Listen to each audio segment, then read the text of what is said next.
Welcome back to FPL Spad, your best place to find FPL content for 23-24 season. My name is Spad. Today, you're joining me for my transfer watch list for Gameweek 17.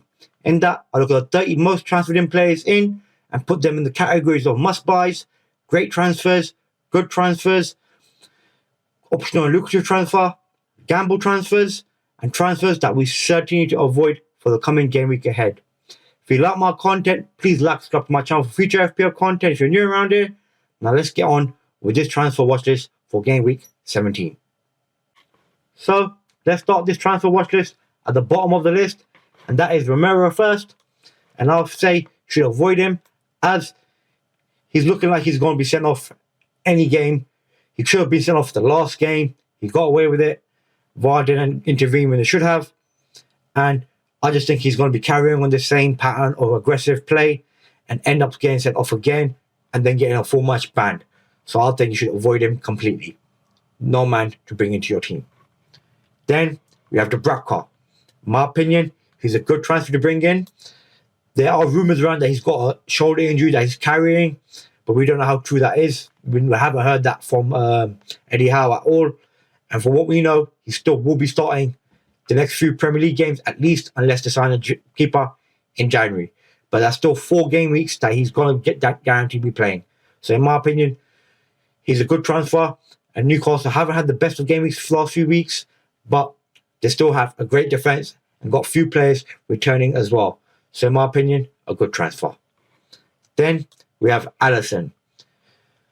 In my opinion, should avoid him for 5.6 million. There's just too much on a keeper, and Liverpool are not going to be keeping clean sheets with the games they've got coming up. They're going to be very attacking, yes, but I don't think they'll be keeping clean sheets. So in my opinion, should avoid Alisson. Then we have McGinn. In my opinion, he's an optional player to bring in. I don't expect him to be getting these returns that he has in the last few game weeks. So I won't be bringing him in for this game week myself, as Brentford away is not the easiest game anyway. Then we have Tanvir. In my opinion, he's a great transfer. Reason being, for the next 3 games, Bournemouth have some good fixture list and they're in form at the moment. And with so many injuries and suspensions happening, a player that's not close to a suspension looks like a great choice to me.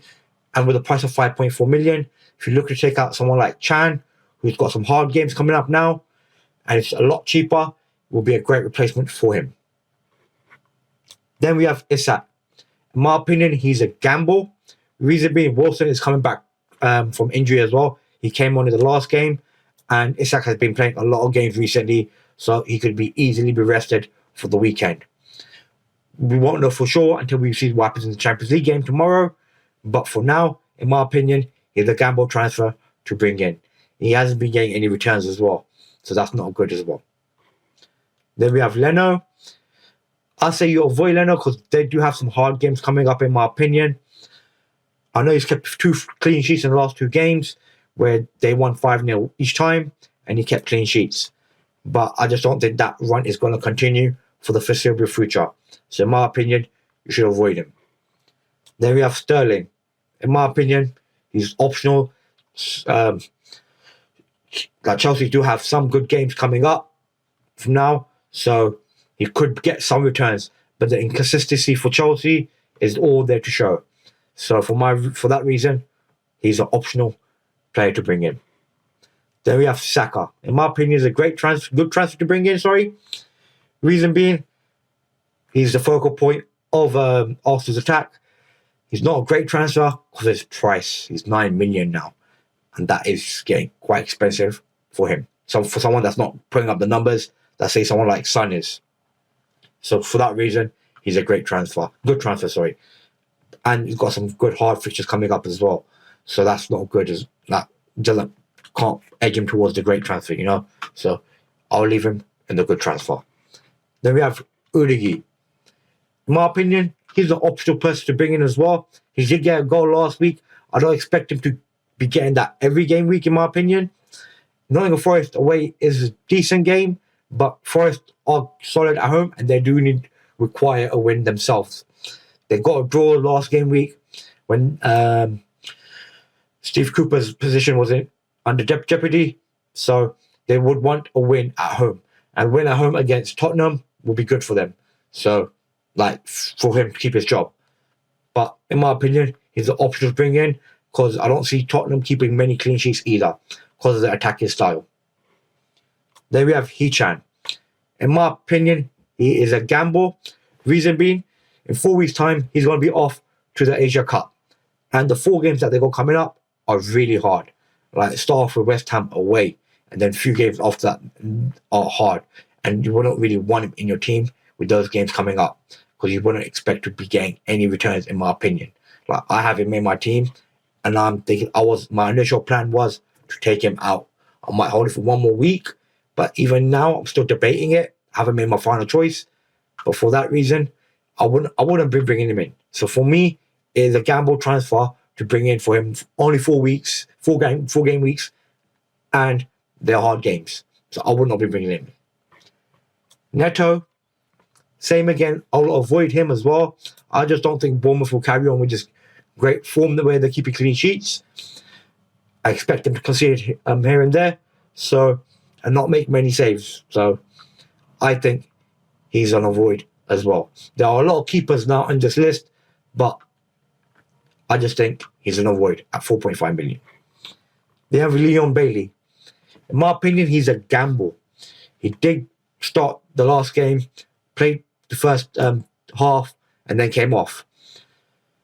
I just think for DRB, I just think with Villa how they are, and they got a game on Thursday as well, and then Brentford away on Sunday. It just, to me, was it Saturday or yeah, it must be Sunday. So I just think it's a gamble with his minutes are not guaranteed. So I wouldn't be bringing Leon Bailey in. Then we have Decore. Decore, I'm going to put in the optional category because one thing with him is his place is nailed on. He's been like not touching up the points slowly, but he's not someone who I'll be urgently looking to bring in because I don't think he'll bring in those attacking returns every game week. So for me, he's an option. Then we have Bowen. I think he's a good transfer. They do have some great, good fixture lists coming up. I'm going to put him ahead of Saka, even ahead of Dubravka, in my opinion. Could put Dubravka below because, like, he's not Dubravka. Yeah, below because he's 4.1 and it's not someone like, unless you're looking to make an urgent transfer to your keeper, there's the only reason you'll be bringing Dubravka in. But for Bowen, his price has gone up in the last few days. They have got decent fixtures, but not the best. So that's the reason why he's not in the great fixtures list, not the best fixtures. He is having a good season so far. Probably wants to get into the England team, nail his position down. So I expect him to carry on producing attacking returns, even though they lost 5-0 last game week. I expect at home to Wolves, them to do some sort of damage to them. Then we have Cunha. A lot of people have started bringing him in. His price has gone up to 5.7. He's a forward as well, which is a problem because, like, I wouldn't be bringing him as my third forward in. So I'm going to put him in the optional category, and I'm going to put him ahead of Decore because, yeah, I'll put him ahead of Decore. I'm just not going to be looking to bring him in. For me, he's an optional person to bring in if I want to in my team. Like, he's not even crossed my mind, really. So, it is what it is. Then we have Raul Jimenez. He has a great season before his head injury. He hasn't looked the same player since then, but recently he's getting a little bit form back. And at 5.3 million, and a big differential, but Newcastle away and a few hard games after that as well.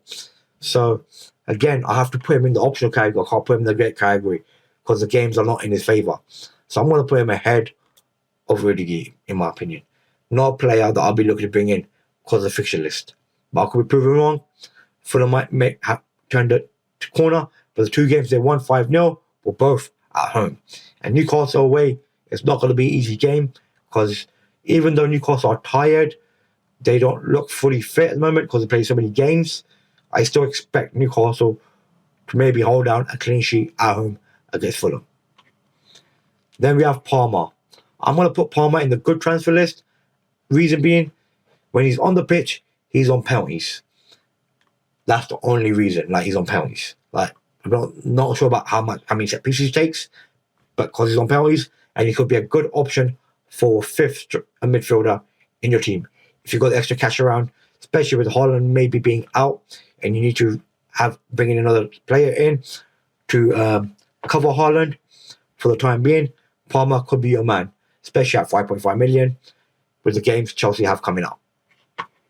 Then we have Julian Alvarez, whose price has dropped, and he could be a good transfer. The reason being is because Haaland, from what we know, is going to miss the Crystal Palace game most likely, and then the blank game week, and then you got one more game week where he comes back after the Club World Cup, where he might not be even fully fit for that because he might be tired from the Club World Cup. But should be back for the Sheffield United game at home, which everyone is counting on probably, and probably want to make him captain for that game as well. But till then, I still think Alvarez could be on penalties probably now, and he'll be playing as a ST, so he's got a lot more chances of getting goals. So I'm going to put him ahead of Saka in this team. Then we have Milenko. Everton have been playing good football recently. Like, they'll be a lot higher on the table if they don't get their minus 10 points. So in my opinion, he's an option to bring in for a defender. And I'm going to put him ahead of Udigi because just a bit cheaper. Actually, I have to put him below because Udigi's got a chance of making attacking returns besides Milenko. Nope, Milenko, I'm going to put higher. Then we have Martinez. Avoid him as well. I just think 5 million on keep at the moment is not money we should be spending on. I'm going to put him ahead of Leno, as Martinez is just a better keeper, and Brentford are more likely to keep clean sheets. But still, for me, an avoid. Then we have Pau Torres. In my opinion, another optional player to bring in. I'll put him below Udigi. You get maybe some few clean sheets from him here and there, but Villa haven't kept many clean sheets in the last few game weeks until they found this recent back four that they want to play with. It's looking more solid. But if you watch the Arsenal game, you could see that they conceded quite a bit of chances, and they could have easily let in a goal, and he would not have got a clean sheet point. So in my opinion, he's an optional player to bring in. Then we have Mo Salah. I think he's a great transfer, not a must-buy. Reason being is because if you buy him, you're going to have to get rid of him in 4 weeks' time. It can't be a must-buy if you have to get rid of him in 4 weeks. I'm going to put him ahead of Tanvir. The reason why Salah is still a great transfer, not a good transfer, is because with Haaland maybe out, Salah is looking like the main person who will be captain for the coming game weeks ahead before he goes on to the international break. And you probably keep him on all 3 games until maybe the Sheffield United game. So for that reason, he's a great transfer, but not a must-buy anymore. Then we have Trent. In my opinion, I think Trent is a good transfer. The fixtures are not great, but my boy, he steps up in the big games, like he did against Man City when he shushed the crowd after getting the equaliser. And against United, he knows what it means to play United. He's a local boy, born and bred, round the corner from the stadium. He knows what to do. And I'm probably be looking to bring him in, and I will put him above Bowen. Because in my opinion, I think he's a good transfer. I know he's expensive, but the attacking returns that he gets are hardly ever in the single digits. They're going to be in the double digits when he gets attacking returns. So for that reason, I'm going to put him in the good transfer list. Then we have Sensi. I had him a few last season for a bit when he was just getting into the team before he got injured. Had a good games, and I didn't think of him after that once I took him out. This season I saw him. He was priced at 4.5 million. Didn't really interest me. He went down in price to 4.3 and now has done 2 back-to-back double-digit returns. And Bournemouth do have 3 good games where I think they can keep clean sheets against these 3 teams. So for that reason, I have to put him in the good transfer list. Because at the bottom of it, but still good transfer, because of the price. If you bought him in yesterday, because his price went up today. So I advised my brother to bring him in like on Sunday, and he did it straight away. He got it for 4.3.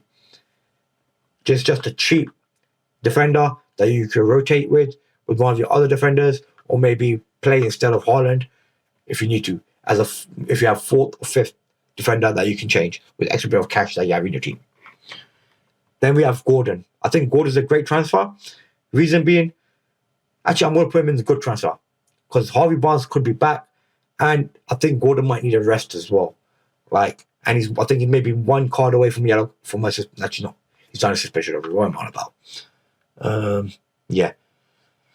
Actually, I'm going to put him in a great transfer because of his price, 6.2. He's really cheap for a midfielder that has been producing more or less this whole season. So I'm going to put him ahead of Tanvir. Then we have Watkins. I'm going to put him in a great transfer as well because he is the second best ST at the moment with the highest points. He blanked last 2 game weeks, but that was to be expected against Man City and Arsenal. They've got Brentford away. I just don't think he's going to get a result there. Like, Brentford is his old team, and Brentford are a good team at home. They defend well, and I expect them to defend even more now with Mboma out. Probably play with a different player and a bit more defensive duties, and they'll try to probably hit Villa on the counter, as Villa do play a high line. So for that reason, I have to put him in great transfer because they got good games after that, and more or less everybody will be most likely bringing him in for Haaland replacement for the few game weeks ahead. So I'm going to put him in a great transfer, and I'm going to put him at the bottom of it. Then you have Pedro Porro, who is looking like he's playing very attacking football, putting up the same numbers as Trent, but cost a lot less. So for that reason, I have to put him is between Tanvir and Pedro Porro and Watkins. And I'm going to put him ahead of Watkins because I just don't expect Pedro Porro to continue this form. And the reason being, he won't be keeping many clean sheets in my opinion, because Tottenham just play too attacking football where they leave themselves open and they lose concentration. Even if they're winning, they lose concentration, and at the end, they concede a goal, just like they did at Newcastle. I was happy with that because I don't have no Tottenham players, and few of my rivals do. So I was happy with him not getting a clean sheet. And I don't expect him to get further clean sheets in the future, but he's putting up the same numbers as Trent, so his attacking returns should be there in the coming games ahead with the games they got coming up. Then we got Son. His price went back up today to 9.6. People bringing him back in because they see he got 17 points last game week, that he still can do it without Maddison being in the team. And I think he is a great transfer as well. Reason being why he's not must start, because he'll be gone to the Asia Cup as well in the coming games ahead. And I'm going to put him below. But actually, I'm going to put him above Salah because he's got a few better games than Salah before they head off to the international break. Because like Man United at home and Arsenal at home are not easy games. I'm thinking of them as easy because I expect Liverpool to go out there and get a result against United. And Arsenal, I expect Liverpool to put in a shift because it's a big game at home, and it could be a decider of what is to come in the Premier League. And the most transferred in player at the moment is Solanke. In my opinion, for 6.6 million, is a must buy in your team as a third striker or possible short-term replacement for Haaland. Because the next 3 game weeks for Solanke are great. And then they get hard after that. So you can take him out after those 3 game weeks and bring Haaland straight back in.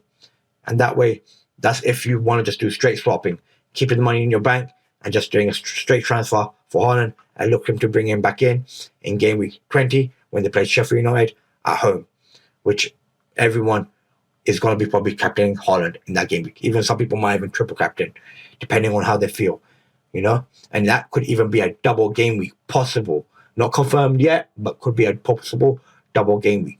So you would want to have Haaland back then as well. And in my opinion, Solanke is the right man to replace Haaland for the next 3 game weeks. Because I'll most likely will bring in him in or Watkins if I change my mind. But at the moment, I'm thinking about bringing Solanke in. I recommended him to my friend a few game weeks ago. He brought him in. He's ahead of the curve. Hopefully, I could go ahead of the curve, and you guys that are watching this video can get ahead of the curve as well than the most normal FPL players and get some of these transfers in ASAP. Solanke, in my opinion, is a must-buy. Son and Salah, you have to have one of them in your team for the coming games ahead, especially with Haaland out, because you're going to need someone who you're going to captain, who's going to be reliable for points to bring in every game week so you can get the double points for him. Gordon at 6.2. He started at 5.5, believe it or not, and he's just been slowly going up.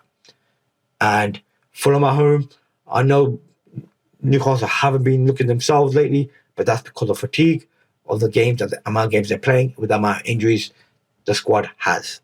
But still, a great transfer to bring in. Tanvir, in my opinion, next 3 games, should have put him in last game week. He got 2 assists. Would have been a major plus. But we learned from it. It's a small sample data of Bournemouth performing well in the last few game weeks. Good results as well. So in my opinion, he's the man to bring in, as he is on set pieces. It's creating a lot of chances. Where against a team like Luton, where it will come down to probably set pieces, as they'll be defending deep. And if he can keep putting on those great balls in, I'm sure he'll be picking up quite a few more assists in the coming game weeks ahead. And Pedro Porro, like I said, very attacking player, going up that pitch. He's got a much better chance of producing attacking returns than he does of defensive returns. It's like having a midfielder in defense. And then Watkins at the bottom of the great list, just because the price is 8.5, and you wouldn't want to take him out when you look to bring Haaland in. So he could be one of your other transfers or you already have him. But it could be from one of your other transfers for one of your other strikers. If you're looking to change, maybe Darwin, Isak, or Jesus, or whoever else you have in your team. They're the only ones I can think at the top of my head that most people have. The good transfers are good for a reason, because of the fixture list. Same as Bowen, Trent. Not a lot of people going for Trent for the price. Palmer is probably the best one in this one because of their fixture list they got coming up, and he's a penalty taker and taking some of the free kicks as well. So he is a good transfer. Alvarez as well, good transfer with Haaland maybe out, playing ST himself and beyond pounds could be a massive plus. And then Saka, just he is what he is. Produces when it matters and gets last minute assists, last minute goals, but the cost is the sticking point. Dubravka, a nice cheap goalkeeper to bring in if you need to replace your keeper, and 4.4 for Senzi, a nice cheap defender who's got good sale fixtures coming up. So that's it for the transfer watch list for Game Week 17. I hope you enjoyed and found it interesting and got some tips off it for your transfers for Game Week 17, as it's going to be a busy game week with a lot of players missing. I reckon a lot of people will be doing multiple transfers, taking hits as well at the same time. So hopefully this video helps you out in your transfers to do for this game week. If you like my content, please like and subscribe to my channel for future FPL content. If you're new around here, please share with your friends and family to help me grow to 100 subscribers by the end of the year. Thank you again for watching me. See you again next time. See ya!